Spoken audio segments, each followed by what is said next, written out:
Well, welcome to the Business Spotlight series. My name is Tanner O'Brien. I'm a senior partner here at ActionCOACH in Central Texas. And today I'm sitting down with Niels Siskens, who is the founder and CEO of ParroLabs. Super excited to be chatting with you here today, Niels. Thank you for taking the time. We're going to jump into a whole bunch of stuff when it comes to your journey into entrepreneurship and building business and all sorts of fun stuff there. So thank you, first of all. Second, let's start with maybe just a little bit of background. If you would give us the kind of 10,000 foot view of like who you are and tell us a little bit about ParroLabs. All right. Thank you for having me, Tanner. Real quick, I founded ParroLabs in the early days of 2017. We started off as a web development agency. I ran agencies before that. I came to Medellin, Colombia in 2014. So after 3 years, well, finally got lucky with founding ParroLabs. We were a web development agency in the first 2 years, and then at the moment, we're more focused on staffing. So since COVID hit, it was impossible to find developers anywhere. So we're more focused on building teams from Latin America for our North American clients. Real quick, our relationship with Austin, because that's where you're based. We have one of our sales offices, or actually our main sales office there. I travel from time to time to the US. I'm coming there in the next few months as well, so that's great. Yeah, really excited to be on your show here. Really excited to meet more people in Austin as well next, year or so. Beautiful. I love it. And for those that are watching and checking this out later, that's one of the big cool things about this particular Business Spotlight series is if you're watching this and you're like, hey, this Niels guy is pretty awesome. Connect with him, reach out, make some introductions and things like that here. We'll make sure to put some of that contact information in as we go through here today. But Niels, I want to maybe let's just set the stage for viewers. I like to kind of start with the general question around like, what does it look like ownership structure wise? Now, what I mean by this is, I've had the opportunity to chat with, so many different business owners from, single founders that are building their kind of small business to those that have, a couple different business partners to those that are kind of more startups and building with investment and having a board of investors and things like that. For your journey in founding ParroLabs and where you're at today, what does that kind of journey look like for you? Are you the sole founder? Do you have business partners that you work with? Have you taken on investors and grown using that leverage? What does that look like for you? So yeah, that's a great question, actually. I'm the sole founder and owner of ParroLabs. Yeah, so it's very different here in Latin America than it is in the US. So in the US, it's kind of common to get stock alongside a good salary. Here, people really only want to have a salary. That culture is really it's changing, but it's very, very difficult to change it, basically. So I remember one of my friends in the first year that I was here, he started a company and he was explaining to his employees what was stock options, and the response was kind of like, you're just trying to rip us off a good salary, so you're trying to pay us less for worthless stock. That in combination with, if you ever want to get flip your company, it's much harder to do if you have employees that are owners as well. So we're working towards like more a flexible pay, but it's got to be like revenue sharing or profit sharing here. Yeah, stock sharing, it's also, in addition, it's not very favorable here in terms of taxes. So it's a complex tax situation if you do it that way, so it doesn't work on both ends. Yeah, so that's a little bit the long answer to your short question. No, I love it. It gives so much more context, which is really fun. So, founded in 2017, have grown over this time. How many team members are you up to today? We are at about 60, but that includes like internal members as well as our developers. Again, we are currently like splitting up a little bit the business, not literally, but we're offering like other things as well. So where we have our origins in web development, the website business is changing rapidly. So at the moment, you're seeing like all these new Wix kind of platforms being developed, but for the professional market. So Webflow is one that we're specializing in, but also we are working with a partner in Canada, actually developing a similar platform, but for a very specific purpose that will be released in the next few months.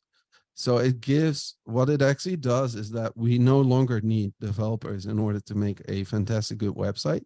We Hmm. just need designers and copy editors. So it becomes much lighter, and we're actually, working towards offering that as a subscription.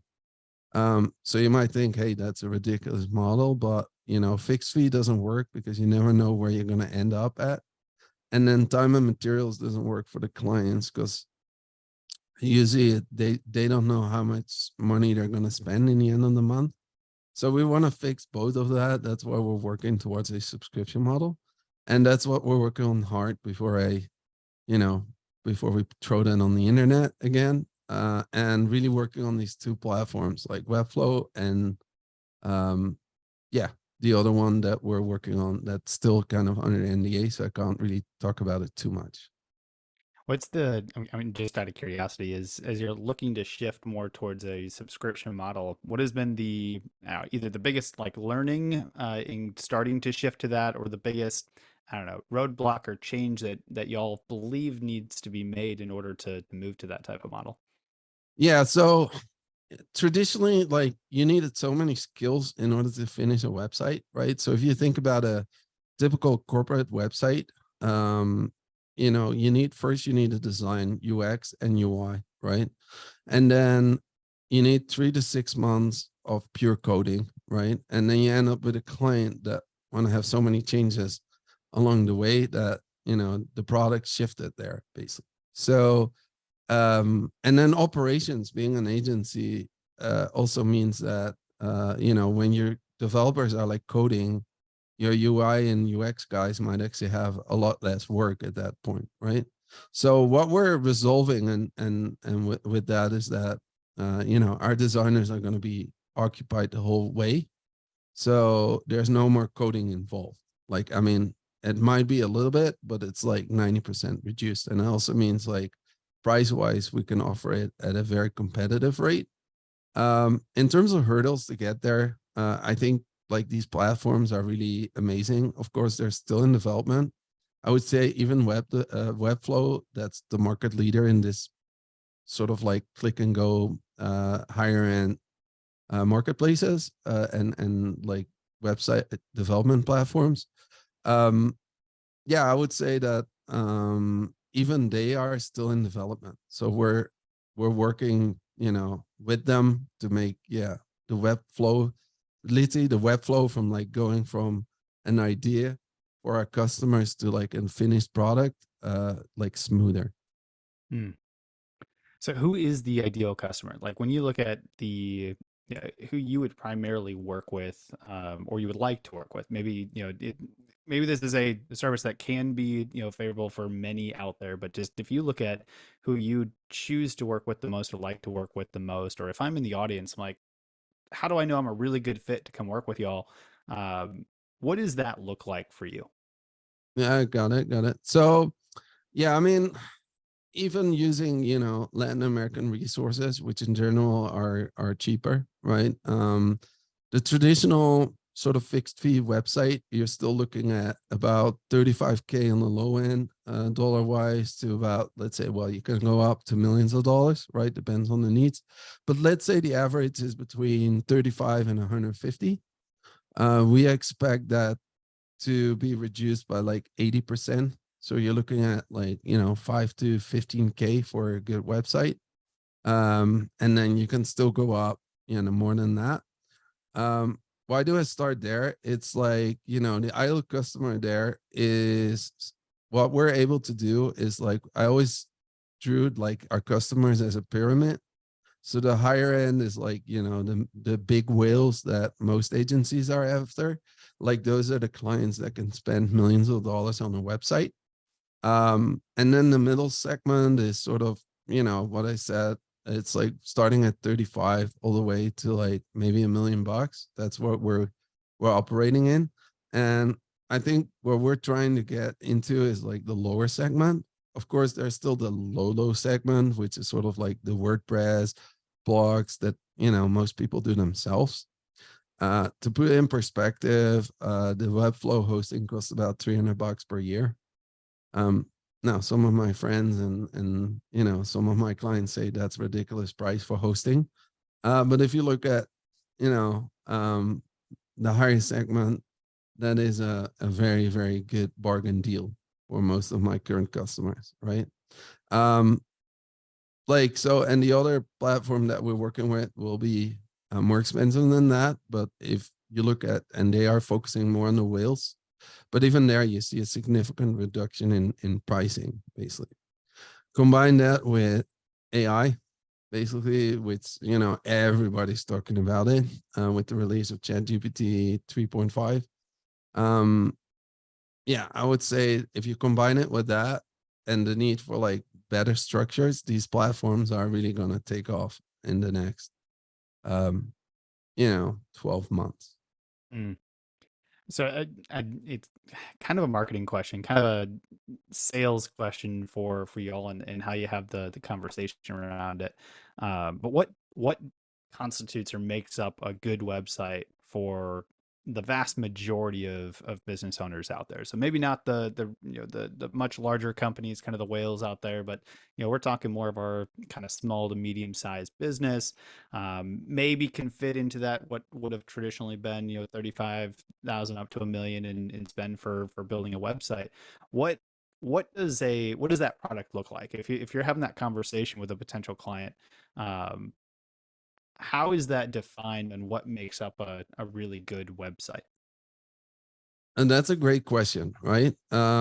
So most people actually only look at design. Does my website look good, right? But that's not actually how Google sees your website. So a great website ranks well on Google, and a great website that ranks well on Google has, in general, one thing in common, which is loading speed.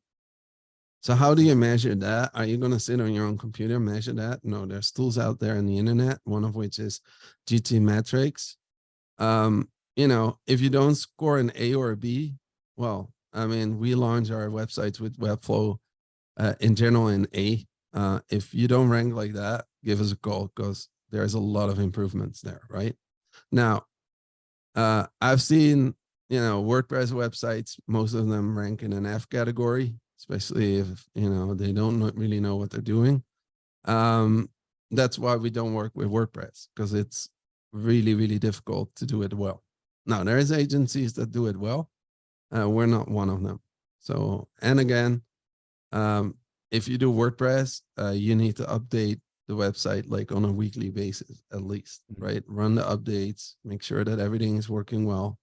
So, and that, of course, we don't, we're not able to do that at the price and most of our customers will. So that's also where these, new tools win, basically. So yeah, to summarize it, website speed is mostly overlooked and a very high ranking factor. Excellent. I think that's phenomenal knowledge for everybody out there. Which does bring me kind of to that topic of marketing. And I always love to ask a few questions around marketing. It's an area that, especially for many of us in kind of the small business space, we know it's vital. We know that marketing is important when it comes to generating new business, but it's oftentimes an area that's kind of, I don't know, stumbled upon for most that don't have, a more traditional background in marketing. So I'm always curious, like to ask some questions about, what successful businesses are doing in marketing for your business, and this being maybe kind of fascinating to dive into with location and kind of where most of your clients are, things like that. But what has been y'all's philosophy to marketing? How do you get the word out about the services that y'all provide? That's an interesting question. I just, got all the employees together just 2 weeks ago, and well, not all of them, but most of them, like the internal staff. And I think the most valuable strategy anyone can have is like have happy customers. It sounds like a cliche, but that's what made Disney big. That's what, most big companies have a department that focus on that, right? So we can all say, hey, Google ads works well, Facebook ads work well, like all these things are irrelevant if you don't serve your customers well, right? And happy customers in general will provide you, free marketing that's cheaper than any of those platforms everybody's talking about, right? So I think that is like crucial to any business, not just a web development business, but serve your customers well, and they'll be happy to provide free marketing for you, right? And think about it, we do it all the time. Like, hey, that thing sucks, or that thing is fantastic, or I'm, very happy with my hairdresser. So, I'll look good. So I'll recommend this hairdresser to other people, right? We do it all the time. We do almost do it unconsciously, right? I mean, we whine about everything, but we also share good things, right? Like, hey, look, I bought this on Amazon because it was Amazon Prime Day and it's a fantastic product, or, or not so much, right? There's a whole industry about these reviews, and yet many business owners actually forget about it as a strategy. Yeah, word of mouth is big. You can either have positive word of mouth, negative word of mouth, or even neutral, which really doesn't provide necessarily any major marketing efforts. But I'm curious for you, as you look at, let's say we're launching a new product line, a new service line, something like that, something where the word of mouth isn't there yet, right? Mm-hmm. You may have some existing customers that are happy with things that you've done in the past, but what do you do to get the word out to those that for something that they've never seen or experienced before? That's a great thing. So in terms of Webflow, for example, we have done Webflow websites, but not in the way that we're currently offering it. So we're still working with customers that we had in the past. We're approaching like friends and family to give them like a huge discount that they almost cannot refuse, basically. Um, and then ask them about, look, if you're happy, I'm doing this experiment. If you're happy, then I would appreciate a video review, or then I can put you on my website. um that's huge. I mean, that's social proof. I mean, we can talk about websites forever, or we can talk about products forever, but that is like how you get traction, basically. So offer a discount, people will still pay you. You'll get most of your expenses covered, and you have some customers, right? If you have the first restaurant through, people who run restaurants know other people that run restaurants, and they'll usually happy to provide a review. Hmm. So how do you track return on investment for your marketing? uh that's where it gets really not so clear, basically, right? Because I mean, of course, online you can track it, right? You can have UTM codes and things like that, right? We try to do it, but it's always like this. I would say, I would say even like up to 50% that you don't actually know, right? And it's usually a little difficult to ask customers, right? It's a hard question, like, hey, how did you find us, right? And moreover, sometimes customers don't even know, right? They might have clicked a Google ad that you didn't track. They might have, heard about it, but they forgot, where they got it from. So yeah, that's really, yeah, tracking marketing, return on investment in marketing is difficult, to say the least. It's fascinating. I mean, a number of business owners I've chatted with, or had some conversations with, or have had the opportunity to coach, is when they're in that phase of not knowing how to track return on investment, or not knowing which 50% is working, tends to be one of the things that just burns cash in a business. Have you experienced like having to navigate through that as you've continued to grow, and any tips for business owners on how to manage that process? Uh, yeah, that's an interesting one. I mean, yeah, usually what we're doing as business owners, we shoot everywhere and hope that one of our arrows actually lands somewhere.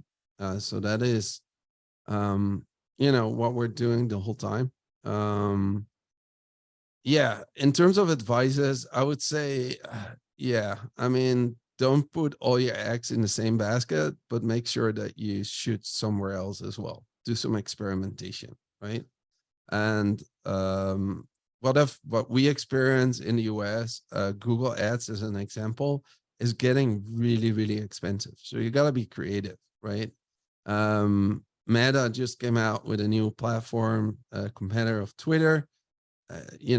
Go have a look at that, right? And don't forget, you can get on all these social media platforms basically for free.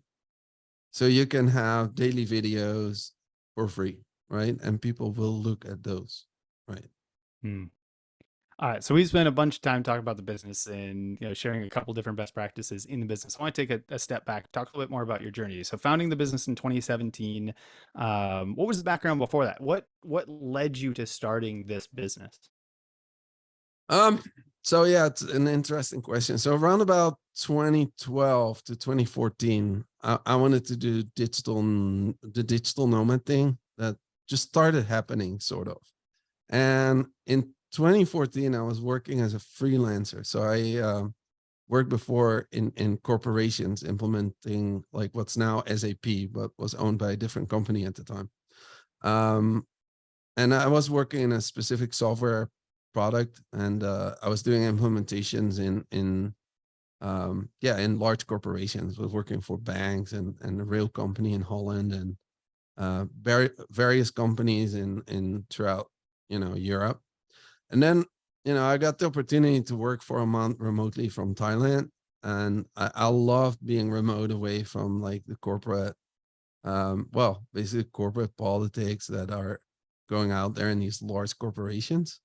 But then I mean, it was way before COVID, so I was like, hey, look, I mean, nobody's gonna pay me anything, for working remotely longer term, because you always have to show up at the office. A month is about stretching it, right?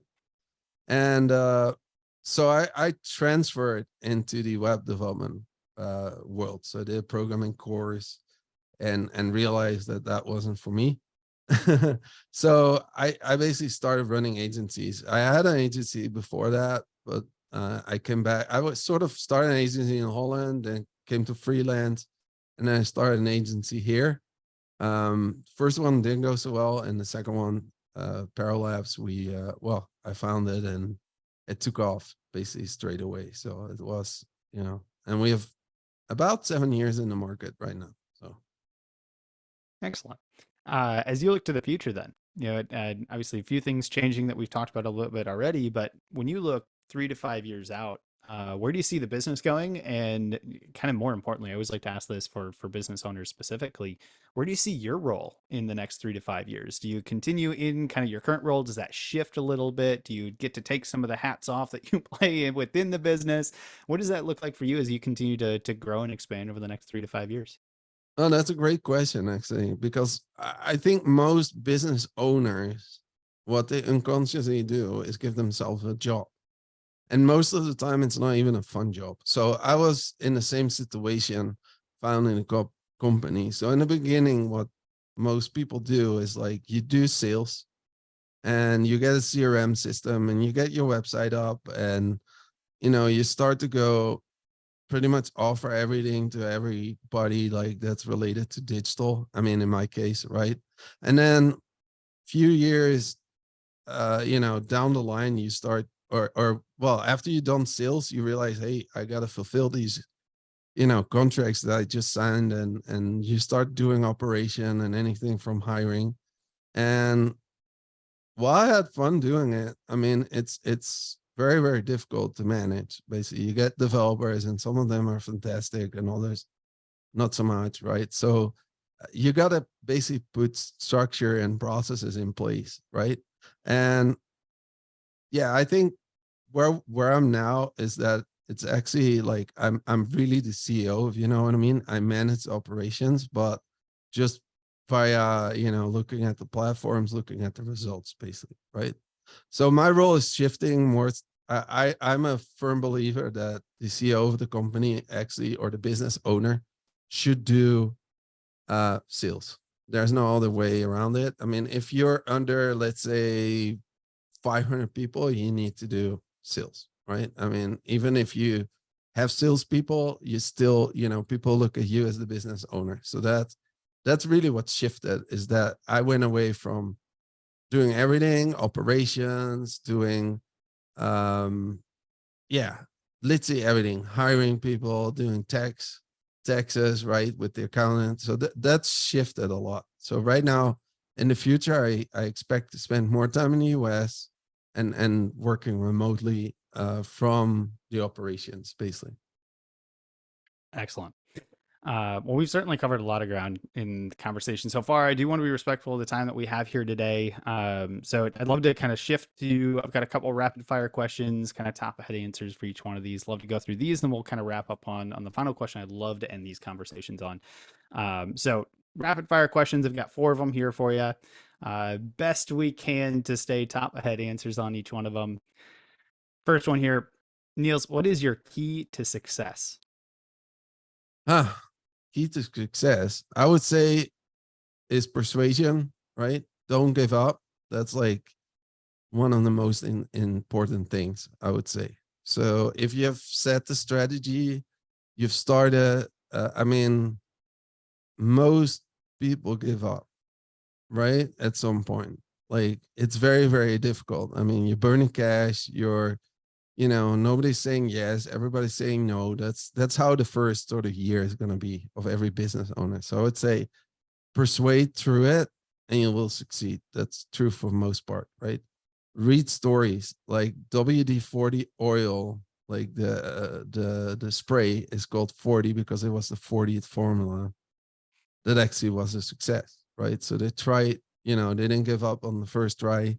They just persuaded, right? And if you look at big businesses, they usually fail a few times, right? Yeah. So don't be afraid of failure, but persuade. Beautiful. Outside of your key to success and that piece of advice, what's one additional piece of advice that you would give to other entrepreneurs or business owners? Except for, keep going. I would say, enjoy the ride as well. This is difficult. There's going to be fantastic days where you get new contracts and, everybody's happy. And there's going to be like horrible days. So it's kind of like, a bipolar situation. So, enjoy the ride. Beautiful. What's one book that either you've read most recently or you're either currently reading? Um, that's an interesting one. I was given a book by Coach actually, and it's called Built to Sell. I forgot the author. It's still on the side of my bed. So I forgot the author, but it's basically um it's about the journey that I just described as well. And I'm probably more down the line than most business owners, but it actually describes that most business owners um, are in a horrible situation where they have to do everything, and the business is surrounding them, right? And while it sounds great to have a business that's called your name, like Niels Siskens Systems, whatever you want to call it, down the line it's unsellable, and you created something that um, is first unsellable, and then your clients are going to most likely treat you like some sort of employees without giving you the compensation for it. So you're going to work double as hard and then getting no rewards or much less rewards, right? Mhm. It happened to me. I mean, I've had those customers as well.